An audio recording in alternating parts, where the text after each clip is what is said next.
ერთი მეგობარი მყავდა კარატეზე დადიოდა რაღაც პერიოდი რა.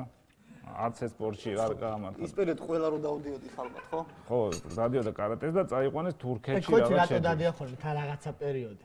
მე სხვა თქვას რომ ეგ კარატო რა ეგ. ხო, სადღაც გამოადგება. და ვიღანა დამალო რა რაფინის კამარი. მაგას კამარი აქვს.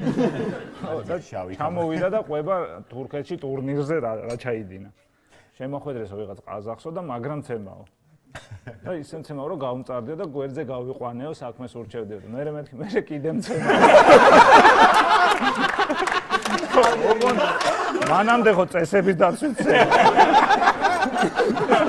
იცი მაგარი ამბავი მაგაზე. ნახალუკაშიო ტარდებაო ჭიდაობის ტურნირიო. ხო და ის დროა რა, როცა ტურნირები ტარდება.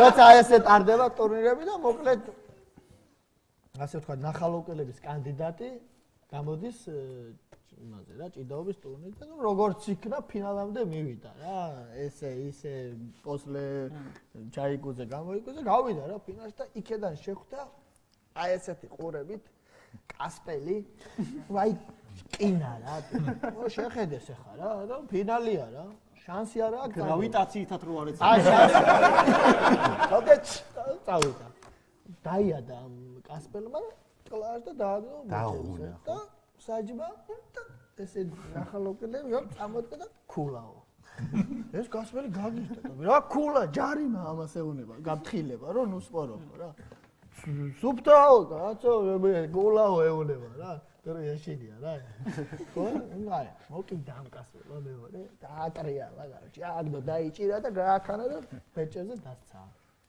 და ნუ უეჭველი სუფთა რა ქულა ფერი რა სასწავლე გდიე საწყალი ნახალოკი ასენი წამოდგდე რა არ გაგენდო და ორი ქულაო ეს კასპელი რა ორი ქულა ბიჭო გაკა მოკლა მეუნება გზიჭყვაზე არ არის ორი ქულაა მეორე გაფრთხილება ხარაშო მივარდა ეს კასპელი აი დაიჭირა აგდო დაიჭირა აგ შემოიტარა პეტევი და კლა და დააგდო და ეს ნახალოკეი წევს ესე ბეჭებზე რა და ესენი წამოდგრე რა ეს ისე და სამი ქულაო საჯო ეს ხო რა სამი ქულა სუფთა აი შეულია თვითონ აკეთებს